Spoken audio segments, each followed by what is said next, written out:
ഒരു പ്രായം കഴിഞ്ഞാൽ സ്ത്രീകളും പുരുഷന്മാരും ഒരേപോലെ അനുഭവിക്കുന്ന ഒരു ബുദ്ധിമുട്ടാണ് രാത്രി കാലങ്ങളിൽ അമിതമായിട്ടുള്ള മൂത്രശങ്ക. പല കാരണങ്ങൾ കൊണ്ടായിരിക്കാം ഈ ഒരു അമിതമായിട്ടുള്ള മൂത്രശങ്ക അനുഭവപ്പെടുന്നത്. ഇന്നത്തെ വീഡിയോയിലൂടെ നമുക്ക് ഈ ഒരു അമിതമായിട്ടുള്ള മൂത്രശങ്കയുടെ കാരണങ്ങൾ എന്തൊക്കെയാണെന്നൊന്ന് ഡിസ്കസ് ചെയ്യാം. ഹായ്, ഞാൻ doctor Juhi Das, QNB health കെയറിലെ ഹോമിയോപ്പതിക് ഫിസിഷ്യനാണ്.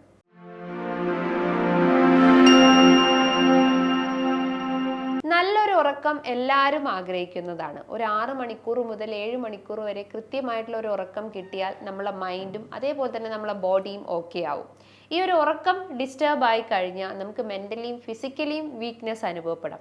ആ ഒരു വീക്ക്നെസ് നെക്സ്റ്റ് ഡേ മോർണിംഗിൽ നമുക്ക് ഫീൽ ചെയ്യും. രാവിലെ എണീക്കുമ്പം ഭയങ്കരമായിട്ടൊരു ക്ഷീണം, കണ്ണിനൊരു ഭാരം അല്ലെങ്കിൽ തലയ്ക്കൊരു ഭാരം ഫീൽ ചെയ്യുക, ബെഡിൽ നിന്നൊന്നും എഴുന്നേൽക്കാൻ പറ്റുന്നില്ല, ശരീരം മൊത്തം ഒരു വേദന, എല്ലാം ഒരു ടോട്ടലി ഡാമേജ്ഡ് അല്ലെങ്കിൽ ഒരു ടോട്ടലി ഒരു വീക്ക് സ്റ്റേജിലോട്ട് പോയിട്ടുണ്ടാവാം. അപ്പോൾ അമിതമായിട്ടുള്ള ഈ ഒരു മൂത്രശങ്ക വരാൻ പല കാരണങ്ങൾ കൊണ്ടാണ്. ആദ്യത്തേത് പ്രമേഹം തന്നെയാണ്. അതായത് ഒരു ജീവിതശൈലി രോഗമായിട്ടുള്ള പ്രമേഹത്തിന്റെ കാരണങ്ങൾ കൊണ്ടാണ് ഈ ഒരു അമിതമായിട്ടുള്ള മൂത്രശങ്ക അനുഭവപ്പെടുന്നത്. പ്രമേഹം എന്ന് പറയുമ്പോൾ എന്താണ്? നമ്മുടെ രക്തത്തിൽ പഞ്ചസാരയുടെ അളവ് കൂടി വരുമ്പം അതിനെ ഡിസോൾവ് ചെയ്യാനും അല്ലെങ്കിൽ അത് നമ്മുടെ വൃക്കകളെ തകരാറിലാക്കുകയും വൃക്കയ്ക്ക് കൃത്യമായിട്ട് ഫങ്ഷൻ ചെയ്യാൻ പറ്റാത്തൊരവസ്ഥ വരുന്നു. അപ്പോൾ അത് കാരണമാണ് നമുക്ക് ഈ ഒരു അമിതമായിട്ടുള്ള മൂത്രശങ്ക അനുഭവപ്പെടുന്നത്. നമ്മളെ കിഡ്നിക്ക് കൃത്യമായിട്ട് അല്ലെങ്കിൽ കിഡ്നി അമിതമായിട്ടുള്ള യൂറിൻ ഉൽപ്പാദിപ്പിക്കുകയോ അല്ലെങ്കിൽ ബ്ലാഡറിന് കൃത്യമായിട്ട് യൂറിൻ ഹോൾഡ് ചെയ്യാതെ വെക്കുമ്പോഴാണ് നമുക്ക് ഈ ഒരു അമിതമായിട്ടുള്ള മൂത്രശങ്ക അനുഭവപ്പെടുന്നത്. അതിലൊന്നാണ് ഞാൻ പറഞ്ഞിട്ടുള്ള ആ ഒരു പ്രമേഹത്തിന്റെ ഇഷ്യൂസ് എന്ന് പറയുന്നത്.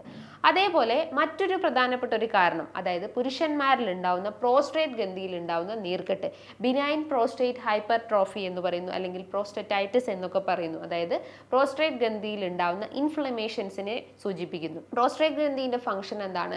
സെമൻ ഉൽപ്പാദിപ്പിക്കുകയും യൂറിൻ ഫ്ലോ കറക്റ്റ് ആക്കാൻ സഹായിക്കുന്നതാണ് ശരീരത്തിൽ ഉണ്ടാവുന്ന പ്രോസ്റ്റേറ്റ് ഗ്രന്ഥിന്റെ പ്രധാന ധർമ്മം എന്ന് പറയുന്നത്.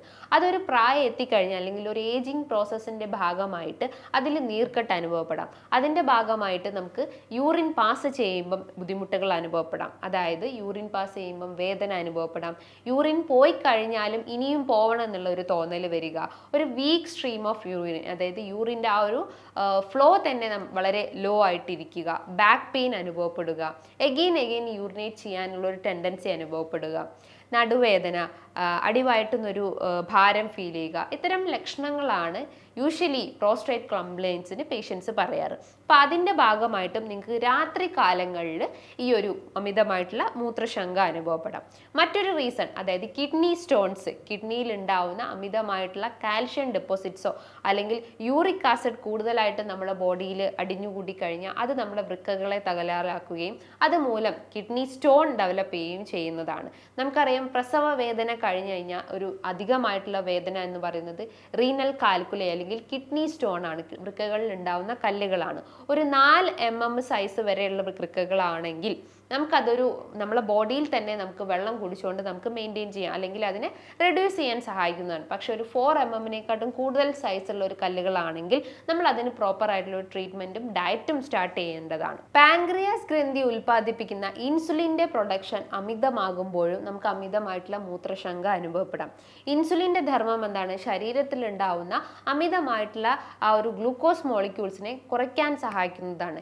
എന്നാൽ ആ ഒരു വൃക്കകളുടെ മുകളിലായിട്ട് സ്ഥിതി ചെയ്യുന്ന അഡ്രിനൽ ഗ്ലാൻഡ്, അതായത് 2 വൃക്കകളിലെയും മുകളിലായിട്ട് സ്ഥിതി ചെയ്യുന്ന ഈ ഒരു അഡ്രിനൽ ഗ്ലാൻഡിന്റെ ഫംഗ്ഷൻ അല്ലെങ്കിൽ ധർമ്മം എന്ന് പറയുന്നത് കിഡ്നീൻ്റെ അകത്ത് കൂടുതലായിട്ടും യൂറിൻ ഉണ്ടെങ്കിൽ അതിനെ കൺട്രോൾ ചെയ്യാനും അല്ലെങ്കിൽ അതിനെ ബാലൻസ് ചെയ്യാൻ സഹായിക്കുന്നതാണ് ഈ ഒരു അഡ്രിനൽ ഗ്ലാൻഡ് ചെയ്യുന്നത്. എന്നാൽ ഇൻസുലിൻ്റെ പ്രൊഡക്ഷൻ അമിതമാകുമ്പോൾ അത് നമ്മുടെ അഡ്രിനൽ ഗ്ലാൻഡിനെ എഫക്റ്റ് ചെയ്യുന്നു അല്ലെങ്കിൽ ഇൻസുലിൻ അഡ്രിനൽ ഗ്ലാൻഡിനെ പോയി അറ്റാക്ക് ചെയ്യുന്നു.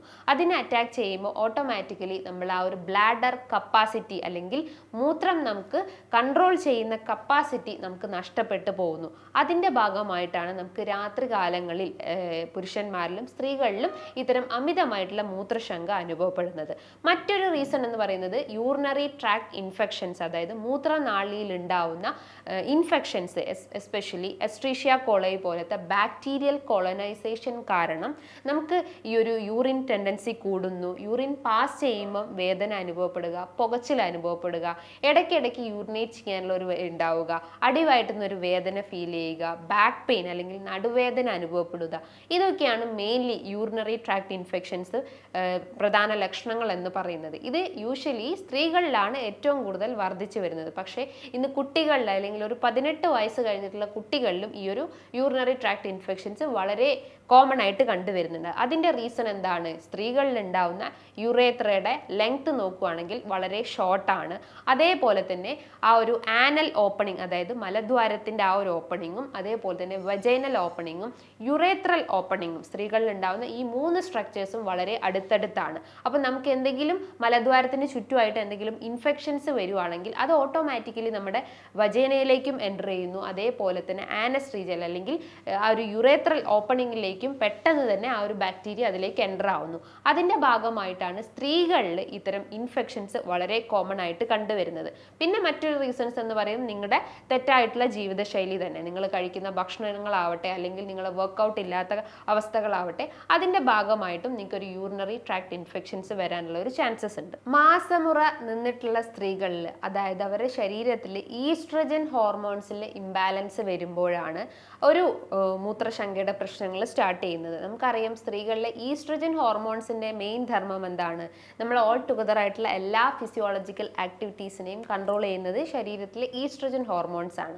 അപ്പോൾ അതിൻ്റെ ഇംബാലൻസ് വരുമ്പം മാസമുറ എത്തിയിട്ടുള്ള സ്ത്രീകളിലാണ് ഏറ്റവും കൂടുതൽ ഇത്തരം യൂറിനറി ഇൻഫെക്ഷൻസ് അല്ലെങ്കിൽ ഈ ഒരു മൂത്രശങ്കയുടെ പ്രശ്നങ്ങൾ ക്രിയേറ്റ് ചെയ്യുന്നത്. അതേപോലെ തന്നെ മാനസികമായിട്ട് എന്തെങ്കിലും ടെൻഷൻ, സ്ട്രെസ്, ആങ്സൈറ്റി അല്ലെങ്കിൽ നിങ്ങൾ മെൻ്റലി വീക്ക് ആണെങ്കിൽ, മാനസികമായിട്ട് തളർന്നിരിക്കുന്ന ആളുകളിൽ ഓട്ടോമാറ്റിക്കലി കോർട്ടിസോൾ ലെവൽ ഇൻക്രീസ് ആവുന്നു, സ്ട്രെസ് ഹോർമോൺസ് ഇൻക്രീസ് ആവുന്നു.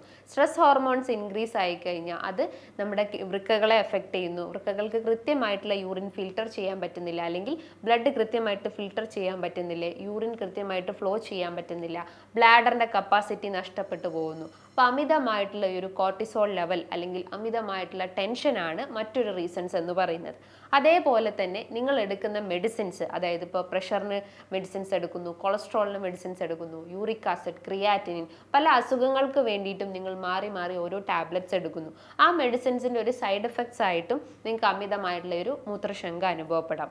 അതേപോലെ തന്നെ നിങ്ങൾക്ക് വ്യായാമമില്ലാത്തൊരവസ്ഥ അല്ലെങ്കിൽ ബോഡി ഒരു അമിതവണ്ണമുള്ള ആളുകളൊക്കെ ആണെങ്കിലും അതിൻ്റെ ഭാഗമായിട്ടും നിങ്ങൾക്ക് അമിതമായിട്ടുള്ള ഈ ഒരു സ്ട്രെസ്, ആങ്സൈറ്റി പ്രശ്നങ്ങൾ വരാം. അതിൻ്റെ ഭാഗമായിട്ട് നിങ്ങൾക്ക് ഒരു അമിതമായിട്ടുള്ള മൂത്രശങ്ക ഡെവലപ്പ് ചെയ്യാനുള്ളൊരു ചാൻസസ് ഉണ്ട്. രാത്രി കാലങ്ങളിൽ നിങ്ങൾ കൂടുതലായിട്ടും വെള്ളം കുടിക്കുന്ന ശീലങ്ങൾ ഉണ്ടെങ്കിൽ അതിൻ്റെ ഒരു ആഫ്റ്റർ എഫക്റ്റ് ആയിട്ടും ഈ നൈറ്റിൽ നമ്മൾ ഉറങ്ങിക്കഴിഞ്ഞാൽ നിങ്ങൾക്ക് അമിതമായിട്ടുള്ള ഈ ഒരു മൂത്രശങ്ക ഡെവലപ്പ് ചെയ്യാനുള്ള ഒരു ചാൻസസ് ഉണ്ട്. അപ്പോൾ ഇത്തരം റീസൺസ് ആണ് നിങ്ങൾക്ക് രാത്രി കാലങ്ങളിൽ ഈ ഒരു ബുദ്ധിമുട്ടിനെ നമുക്ക് ട്രിഗർ ചെയ്യുന്നതെന്ന് പറയുന്നത്. ഇനി ഇത് കുറയ്ക്കാൻ വേണ്ടിയിട്ട് ശ്രദ്ധിക്കേണ്ട കാര്യങ്ങൾ എന്ന് പറയുമ്പം രാത്രി കാലങ്ങളിലെ ആ ഒരു വാട്ടർ ഇൻടേക്ക് റെഡ്യൂസ് ചെയ്യുക. ഒരു 7 മണി അല്ലെങ്കിൽ 8 മണീൻ്റെ ഉള്ളിൽ കഴിവതും ആ ഒരു ഡിന്നറും അതോടൊപ്പം തന്നെ ഒരു വാട്ടർ ഹൈഡ്രേഷൻസ് മെയിൻറ്റെയിൻ ചെയ്യാൻ ശ്രമിക്കുക. അമിതവണ്ണമുള്ള ആളുകളാണെങ്കിൽ വർക്കൗട്ട്സും കൃത്യമായിട്ടുള്ള ഡയറ്റ് പ്ലാനും ഫോളോ ചെയ്തിട്ട് വെയിറ്റ് കുറയ്ക്കാൻ ശ്രമിക്കുക.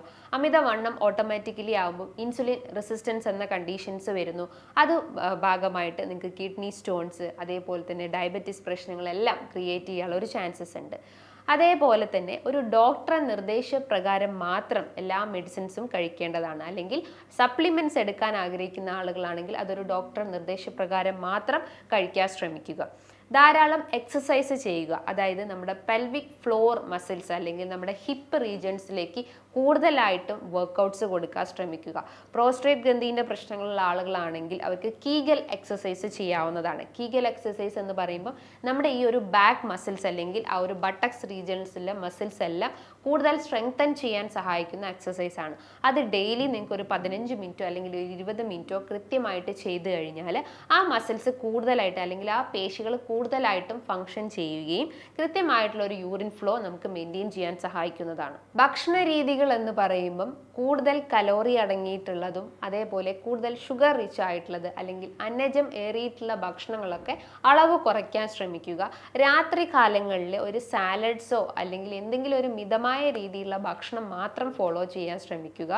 കൃത്യമായിട്ടുള്ള ഒരു ഉറക്കം എല്ലാത്തിൻ്റെയും അടിസ്ഥാനമാണ്. ഒരു 6 മണിക്കൂർ മുതൽ 7 മണിക്കൂർ വരെ കൃത്യമായിട്ടുള്ള ഒരു ഉറക്കം നിങ്ങൾ മെയിൻറ്റെയിൻ ചെയ്യാൻ ശ്രമിക്കുക. അതോടൊപ്പം തന്നെ മാനസികമായിട്ടുള്ള ടെൻഷനും സ്ട്രെസ്സും ഒക്കെ ഉണ്ടെങ്കിൽ അത് റെഡ്യൂസ് ചെയ്യുന്ന കാര്യങ്ങൾ ചെയ്യാൻ ശ്രമിക്കുക. പ്രാണായാമസോ അല്ലെങ്കിൽ യോഗ, മെഡിറ്റേഷൻസ് ഇത്തരം ആക്ടിവിറ്റീസിൽ ഇൻവോൾവ് ചെയ്യാൻ ശ്രമിക്കുക. ഇനി ഇതുമായി ബന്ധപ്പെട്ട് നിങ്ങൾക്ക് എന്തെങ്കിലും ഡൗട്ടുകൾ ഉണ്ടെങ്കിൽ താഴെ കാണുന്ന നമ്പറിൽ ജസ്റ്റ് ഒന്ന് കോൺടാക്റ്റ് ചെയ്യാവുന്നതാണ്. നല്ലൊരു ഹെൽത്ത് ടോപ്പിക്കുമായി വീണ്ടും കാണാം. താങ്ക്